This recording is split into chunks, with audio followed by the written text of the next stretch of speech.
అంటే ఇంత ఎర్లీ స్టేజ్‌లో వచ్చేసేటప్పుడు మిగతా లైఫ్‌ని ఎలా లీడ్ చేసుకోగలుగుతారు? ఇప్పుడు ఏ 50 ఇయర్స్‌కో, 60 ఇయర్స్‌కో వచ్చింది అనంటే ఏ ట్రీట్మెంట్ తీసుకునైనా ఒక 10 ఇయర్స్ దాన్ని ఎక్స్‌టెండ్ చేసుకోవచ్చు. అవును. అవును. బట్ ఈ 35, 40కే వస్తే మిగతా ఇంకొక 30, 40 ఇయర్స్ ఎలా రన్ అవును. అవుతుందని? సో, దానికోసమే జాగ్రత్త ఉండాలి.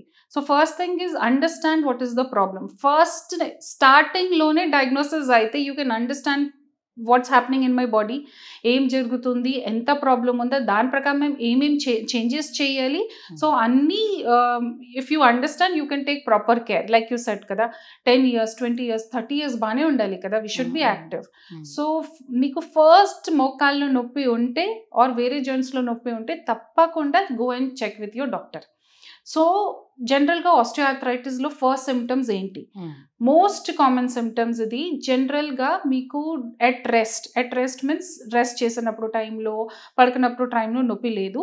బట్ స్టేర్స్ క్లైంబింగ్ చేసినప్పుడు ఆర్ చాలాసేపు కూర్చులేసినప్పుడు టైంలో కాళ్ళలో నొప్పి ఉంటే, ఎర్లీ మార్నింగ్ స్టిఫ్‌నెస్ ఉంటే that is the first sign of osteoarthritis.